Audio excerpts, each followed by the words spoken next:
Hello hi எல்லாருக்கும் வணக்கம். Welcome back to miracle life with Rekha Sri channel. இன்றைக்கி நம்ம இந்த வீடியோவில் குழந்தைங்களுக்கு ஃபீடிங் பாட்டில் கொடுக்கறத பற்றி தான் பார்க்க போகிறோம். எப்போத்துலேருந்து ஃபீடிங் பாட்டில் கொடுக்கலாம், எப்போ இந்த ஃபீடிங் பாட்டில் கொடுக்குறது ஸ்டாப் பண்ணணும் அப்படிங்கிறத பற்றின சில முக்கியமான விஷயங்களை இந்த வீடியோவில் பார்க்கலாம். ஃபஸ்ட்டு குழந்தை பிறந்ததுமே கொடுக்கக்கூடியது தாய்ப்பால். வித்தின் 2 hours 1 hourலேருந்து 2 hours கண்டிப்பாக தாய்ப்பால் குழந்தைக்கு கொடுக்கணும். ஃபஸ்ட்டு வரக்கூடிய மில்க் கண்டிப்பாக குழந்தைக்கு கொடுக்கணும். சீம்பால் அப்படின்னு சொல்லுவோம். ஸோ அதில் நிறைய ஊட்டச்சத்துக்கள் இருக்கும். ஸோ அதை அவாய்ட் பண்ணாமல் கண்டிப்பாக குழந்தைக்கு நம்ம ஃபீட் பண்ணணும், தாய்ப்பால் கொடுக்கணும். ஃபஸ்ட்டு ஒரு 2 நாளைக்கு தாய்ப்பால் சுரப்பு கம்மியாக தான் இருக்கும். நீங்கள் குழந்தைக்கு ஃபீட் பண்ண மில்க் வரது இன்க்ரீஸ் ஆகும். ஸோ குழந்தைக்கு நம்ம தாராளமாக அதுக்கப்புறம் மில்க் சப்ளை நல்லா இருந்து தாய்ப்பால் தொடர்ந்து கொடுக்கலாம். ஸோ தாய்ப்பால் கொடுக்குறதுல உங்களுக்கு எந்த பிரச்சனையும் இல்லை, மில்க் சப்ளை நல்லா இருக்குது அப்படிங்கும்போது குழந்தைக்கு தாய்ப்பால் மட்டுமே போதுமானது. வேறு எதுவும் நம்ம ஃபார்முலா மில்க் கொடுக்க வேண்டிய அவசியம் இல்லை. சப்போஸ் ஏதாவது ஒரு ரீசனுக்காக சப்போஸ் குழந்தைக்கு பால் பத்தலை, பால் இல்லை அம்மாவுக்கு, ஸோ அப்படிங்கிற சில நேரங்களில் ஃபீடிங் பாட்டில் கொடுக்குறது அவசியமாக இருக்கும். அதுவும் நீங்கள் இந்த ஃபீடிங் பாட்டில் கொடுக்குறது குழந்தை பிறந்ததுமே கொடுக்கக்கூடாது. குழந்தை தாய்ப்பால் குடிக்க மாட்டேங்குது, இல்லை தாய்ப்பால் இல்லை அப்படின்னு சொல்லிட்டு உடனே ஃபீடிங் பாட்டில் கொடுக்காதீங்க. அது ரொம்ப ரிஸ்க் ஆகும். ஏன்னா குழந்தைக்கு அந்த டைமில் விழுங்க தெரியாது. ஸோ நீங்கள் ஃபீடிங் பாட்டில் கொடுக்கும்போது குழந்தை வாய் வச்சு சப்பும்போது அதிகமாக மில்க் போயிட்டு அப்படின்னா அவங்களுக்கு விழுங்க தெரியாமல் நாசியில் அடிக்கிறதுக்கும் சான்சஸ் இருக்குது. ஸோ நீங்கள் உடனே ஃபீடிங் பாட்டில் கொடுக்கக்கூடாது. அதை தவிர பாலாடையில் மில்க் எடுத்து கொடுக்கலாம்.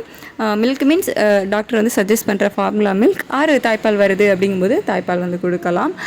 அதை பாலாடை இல்லைன்னா ஸ்ரிஞ்ச் பில்லர் இருக்குல்ல, ஸோ அது மூலமாக நீங்கள் கொஞ்சம் கொஞ்சமாக குழந்தைக்கு வாயில் கொடுத்து குழந்தைக்கு விழுங்கிறதுக்கு ட்ரெயின் பண்ணலாம். ஸோ ஸ்டார்டிங்லேயே ஃபீடிங் பாட்டில் கொடுக்காதீங்க. சரி, எவ்வளோ நாளைக்கு அப்புறமா குழந்தைக்கு ஃபீடிங் பாட்டில் கொடுக்கலாம் அப்படின்னு பார்த்தீங்கன்னா ஒரு 3லேருந்து 4 வாரத்துக்கு அப்புறமா நீங்கள் ஃபீடிங் பாட்டில் கொடுக்க ஆரம்பிக்கலாம்.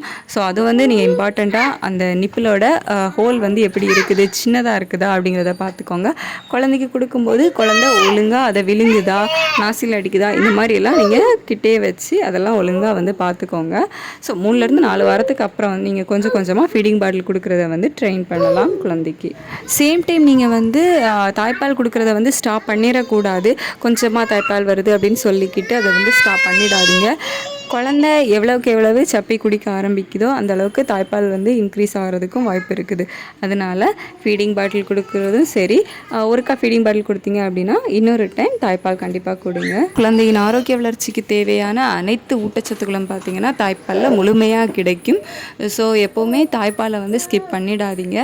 நீங்கள் ஃபீடிங் பாட்டில் ஃபார்முலா மில்க் என்ன கொடுத்தாலும் சரி, கூடவே தாய்ப்பாலும் கண்டிப்பாக கொடுங்க.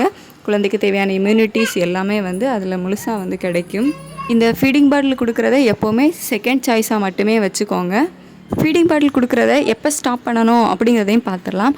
ஒரு 10வது மாதத்துலேருந்து 12வது மாதம் அந்த டைமில் ஃபீடிங் பாட்டில் ஸ்டாப் பண்ண பாருங்கள்.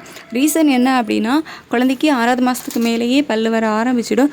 ஸோ அந்த மாதிரி டைமில் குழந்தைங்க தொடர்ந்து அந்த ஃபீடிங் பாட்டில் எடுத்துகிட்டு இருந்தாங்க அப்படின்னா அந்த பல்வரிசை நேராக வராமல் கொஞ்சம் கோணலாக வர்றதுக்கும் சான்சஸ் இருக்குது. அதே மாதிரி சொத்தைப்பல் வர்றதுக்கும் சான்சஸ் இருக்குது. ஏன்னா நம்ம இந்த ஃபீடிங் பாட்டில் கொடுக்கும்போது அவங்க நைட் டைமும் முழிக்கும் போதெல்லாம் இந்த ஃபீடிங் பாட்டில் கேட்டு அடம்பிடிப்பாங்க. ஸோ அந்த மாதிரி டைமில் தான் நம்ம நைட்டெல்லாம் ஃபீடிங் பாட்டில் கொடுத்துட்டு இருந்தோம் அப்படின்னா அவங்க குடிச்சிட்டு அப்படியே தூங்குறதுனால சொத்தைப்பல் வர்றதுக்கும் நிறையவே சான்ஸ் இருக்குது. ஸோ முடிஞ்ச வரைக்கும் அந்த நைட்டு கொடுக்குறதையாவது அவாய்ட் பண்ணுங்கள். குழந்தைங்க ஸ்டார்டிங்கில் கொஞ்சம் அடம் பிடிக்க தான் செய்வாங்க.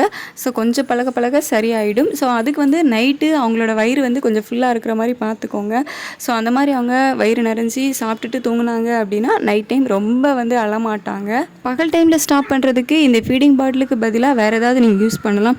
ஸ்ட்ரா கப்பெல்லாம் இருக்குல்ல, ஸோ அந்த மாதிரி ஸ்ட்ரா கப்ஸ் யூஸ் பண்ணலாம். நெக்ஸ்ட்டு நீங்கள் எந்த மாதிரியான ஃபீடிங் பாட்டிலில் கொடுக்குறீங்க அப்படிங்கிறது ரொம்ப இம்பார்ட்டண்ட். ஃபீடிங் பாட்டில் சூஸ் பண்ணும்போது இது குவாலிட்டியாக இருக்கா அப்படிங்கிறதையும் பார்த்துக்கோங்க. பிளாஸ்டிக், ரப்பர் ஃபீடிங் பாட்டில் இதெல்லாம் அவாய்ட் பண்ணிக்கோங்க. ஸோ மெடிக்கல்ஸில் கிடைக்கக்கூடிய குவாலிட்டியான ஃபீடிங் பாட்டில் வாங்கி யூஸ் பண்ணுங்கள். அல்லது இந்த ஸ்டீல் ஃபீடிங் பாட்டில்ஸ் வர அவைலபிளாக இருக்குது. ஸோ அந்த மாதிரி ஸ்டீல் ஃபீடிங் பாட்டில் யூஸ் பண்ணிக்கலாம். ஸோ அதில் இருக்கக்கூடிய நிப்பிள் ரப்பராக தான் இருக்கும். ஸோ ரப்பர்னாலும் அதில் குவாலிட்டிஸ் வேறு இருக்குது. ஸோ அந்த மாதிரி பார்த்து குவாலிட்டியான ஃபீடிங் பாட்டில்ஸ் அண்ட் நிப்பிள்ஸ் வாங்கி யூஸ் பண்ணுங்கள். நீங்கள் கொடுக்குற ஃபீடிங் பாட்டிலை க்ளீன் பண்ணுறதும் ரொம்ப அவசியம். எப்படி க்ளீன் பண்ணலாம் அப்படின்னு பார்த்தீங்கன்னா தண்ணியை நல்லா கொதிக்க வச்சு அதில் அந்த ஃபீடிங் பாட்டிலை தனித்தனியாக கழட்டி போட்டு நல்லா கொதிக்க விடுங்க. ஸோ கொதிக்க விட்டு அதுக்கப்புறமா அதை எடுத்து நல்லா உலர வச்சு அதுக்கப்புறமா யூஸ் பண்ணுங்கள். டெய்லி 1 டைம் வந்து அந்த மாதிரி ஃபீடிங் பாட்டிலை வந்து க்ளீன் பண்ணுங்கள். அதில் கொடுக்குற மில்க் வந்துட்டு டாக்டர் வந்து சஜஸ்ட் பண்ணக்கூடிய ஃபார்முலா மில்க். ஒவ்வொரு ஏஜுக்கும் வந்து ஒவ்வொரு ஃபார்முலா மில்க் இருக்குது. ஸோ அதை வந்து நீங்கள் டாக்டர் சஜஸ்ட் பண்ணுற மாதிரி கொடுங்க. 1 இயர் வரைக்கும் கவ் மில்க் வந்து அவாய்ட் பண்ணுங்கள். டாக்டர் சஜஸ்ட் பண்ணுற ஃபார்முலா மில்க் மட்டும் கொடுங்க. எனக்கு தெரிஞ்ச டீட்டெயில்ஸை நான் உங்கள் கூட ஷேர் பண்ணியிருக்கேன். கண்டிப்பாக இது உங்களுக்கு யூஸ்ஃபுல்லாக இருக்கும் அப்படின்னு நினைக்கிறேன். என்னோடய வீடியோஸ் உங்களுக்கு பிடிச்சிருந்துச்சு அப்படின்னா லைக் பண்ணுங்கள், ஷேர் பண்ணுங்கள். மறக்காமல் நம்ம சேனலை சப்ஸ்கிரைப் பண்ணி கீழே இருக்க பெல் பட்டனை கிளிக் பண்ணி ஆல் கொடுத்து வச்சுக்கோங்க. அப்போ தான் நம்ம அடுத்தடுத்து போடுற வீடியோஸ் எல்லாமே உங்களுக்கு நோட்டிஃபிகேஷன்ஸாக வரும். எங்கிட்ட ஏதாவது கேட்கணும் அப்படின்னு நினச்சிங்கன்னா கீழே இருக்க கமெண்ட் செக்ஷனில் கமெண்ட் பண்ணுங்கள். தேங்க்ஸ் ஃபார் வாட்சிங் அவர் சேனல்.